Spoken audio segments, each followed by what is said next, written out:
I'm going to explain an idea that every child should learn before they go to school. Yet most people go through their lives never really understand it.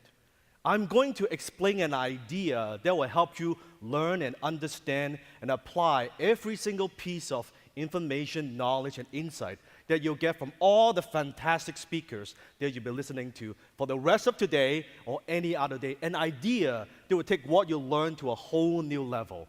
I'm going to explain an idea that is so transformative, yet so simple, that has the power to completely transform your life.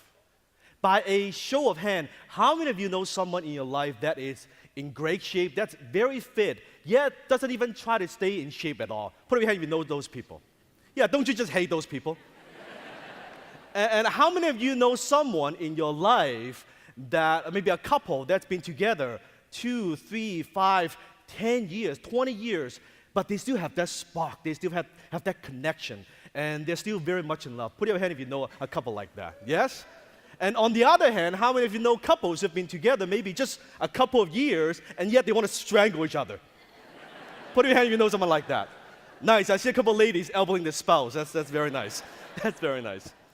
And this isn't even my idea, and it's not a new idea, but it's something that I've become aware of. Dr. Maxwell Maltz, around 1960, said it was the greatest psychological discovery of his generation. And that's the concept of self-image. You see, you and I, we have an image of ourselves. It's how we see ourselves. When you look in the mirror, there's a reflection coming back from the mirror.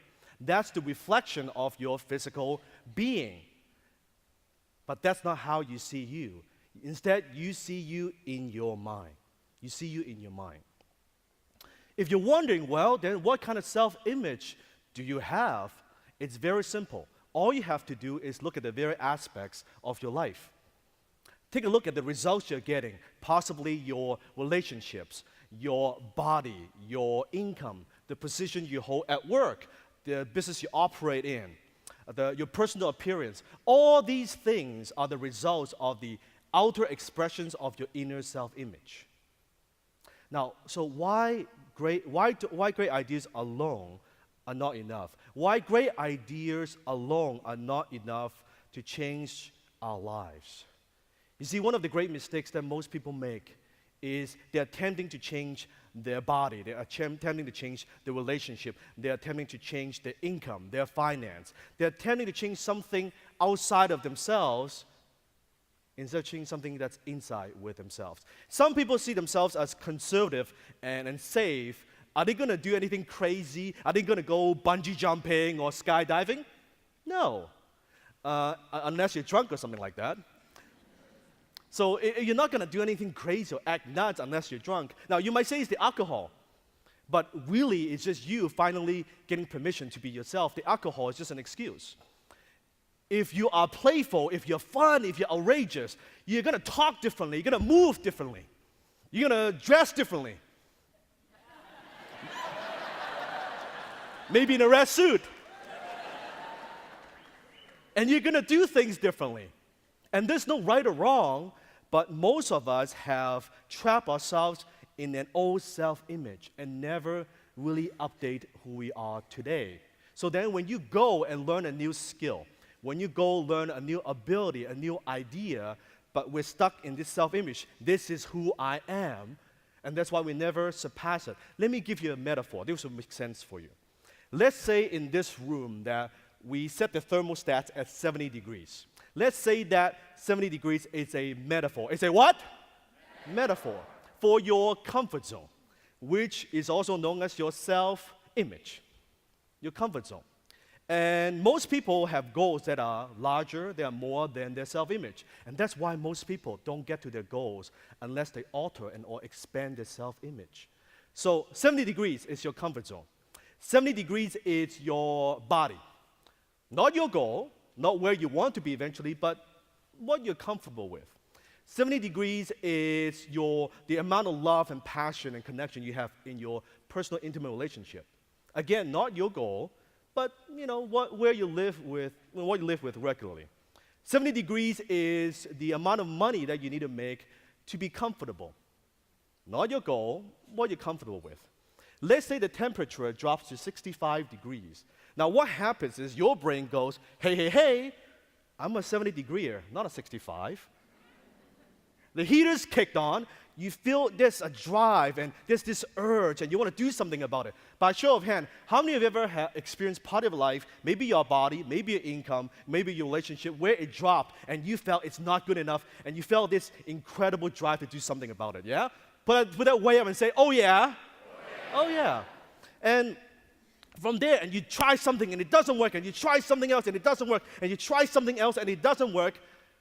Now, after a while, nobody wants to be a disappointment. No one wants to feel like a failure in their lives. So what some people do is they lower the thermostats. They lower their expectations.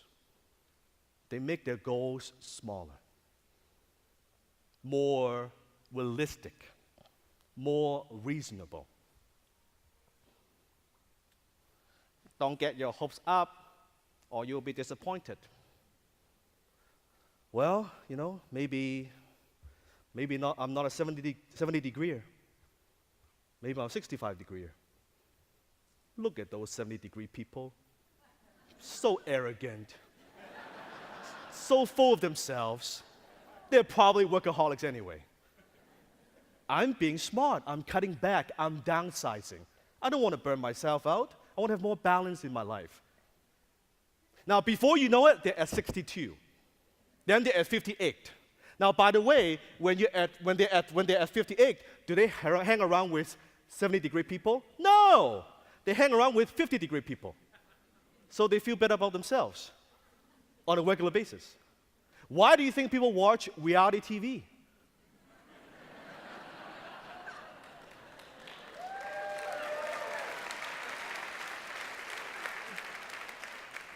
You know what? I thought my life is a mess. But look at these people on TV. Instantly, you feel better about yourself. Now, but you're at TEDx, obviously. You're not like that. You're an overachiever, yes? You're an overachiever. So when it's supposed to be at 70 degrees, you're at 65, what do? You do something about it, yes? You don't settle. You try it, you try something else, it doesn't work. You try something else, it doesn't work. You try something else, it doesn't work. You don't settle. You don't give up, and you don't give in. If you hit a wall, you go around it, you go over it, you go under it, whatever it takes, you do it. And do you stop at 70 degrees? No. You keep going until you hit 80, 85, 90, 91, 92, 93, 99 degrees, and your brain goes, hey, what do you think you're doing up here? You're not a 90-degreer.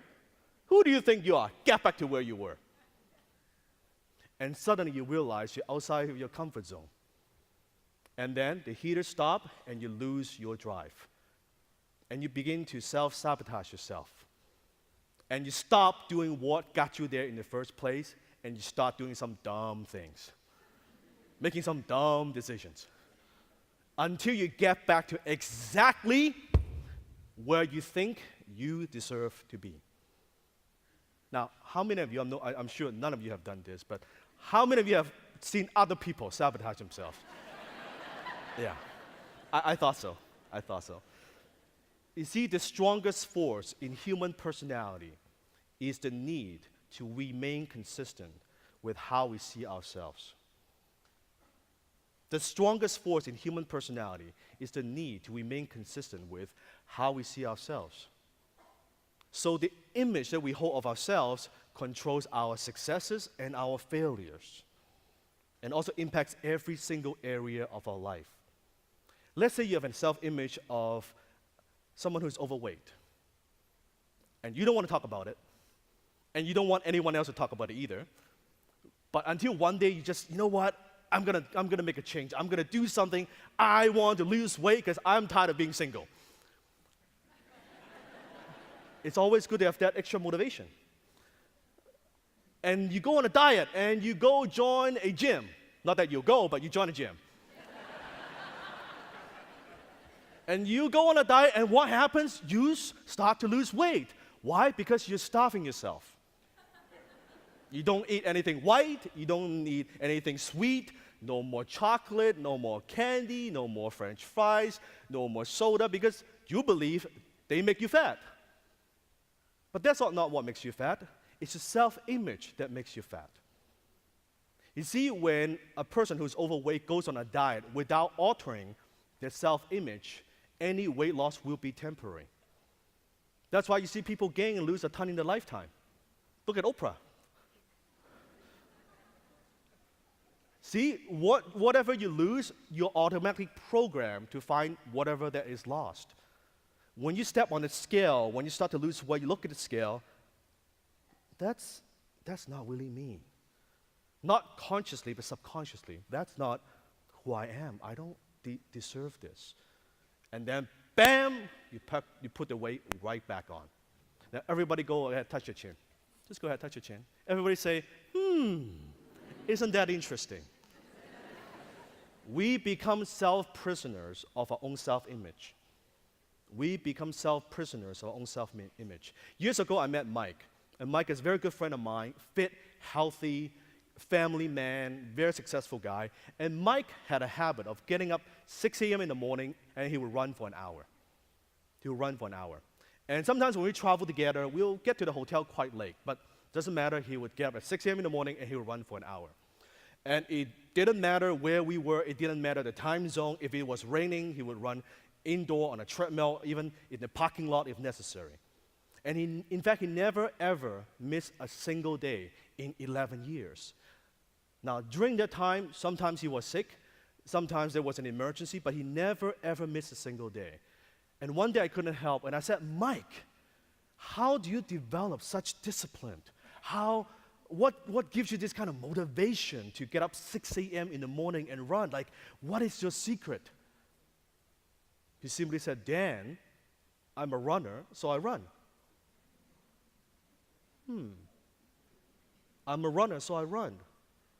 See, the source of Mike's motivation didn't come from his self-discipline. It didn't come from his willpower. It came from the self-image of himself as a runner. As a runner. Here's a simple truth. We all act consistent with who we believe we are. We all act consistent with who we believe we are. So why great ideas alone are not enough to succeed? Why don't we do things that we know deep down that are good for ourselves and good for others? By show of hand, how many of you know someone who is a smoker but wanting to smoke because they know that it's not good for them and it's not good for their family? Put up your hand if you know someone like that. Yes. Let me give you a very simple strategy. Foolproof method, 20 years of research, guaranteed to work. You ready? Yeah. Here we go. Stop putting that cigarette in your mouth and lighting it. Duh. See, you smoke because you're a smoker. Makes sense, doesn't it? But you weren't born a smoker. In fact, I guarantee you the first time you smoke, your body probably rejected it. And you probably cough, but your friend said, hey, dude, just keep smoking. You'll get used to it. And you did. Eventually, the coughing stopped. And you got so good that you couldn't help, you stopped yourself from smoking. We all act consistent with who we believe we are. Now, why am I sharing this with you? See, we all know what it takes to change and transform and better our lives. The how-to is usually not that complex. It's not that complex, but that's the first place that everybody looks. It's the human nature. If I want to lose weight, how do I do it? I want to grow my business, how do I do it? How do I do it? If there's any gift that I came by to give you today, and is to remind you what you know deep down already and do something about it. Because today you'll get some amazing, spectacular ideas. You'll be entertained, you'll be informed, you'll be inspired. But instead of saying that, you know what? That's interesting. Promise yourself that you would just take one idea, just one idea, and apply it in your life. Do one thing that you don't normally do. Just one. Your mind would go, oh, I don't do this. I just did it. Maybe I could do this. Maybe I'm more. Who knows? Right there, you start to alter and expand your self-image. My mentor said to me years ago, something I'll never forget. He said, Dan, hell on earth is meeting the man or woman you could have been. Hell on earth is meeting the man or woman you could have been. So while you're listening to other speakers, go ahead, put up your right hand, please. Touch your heart. Ask yourself 3 questions. Who do I have to be to dream again? And who do I have to be to live the life I want? And who do I have to be to produce the results I want? Yes, that's the question. Who do I have to be to produce the results I want? When you have the answers to these questions, you will have the key to make your great ideas succeed.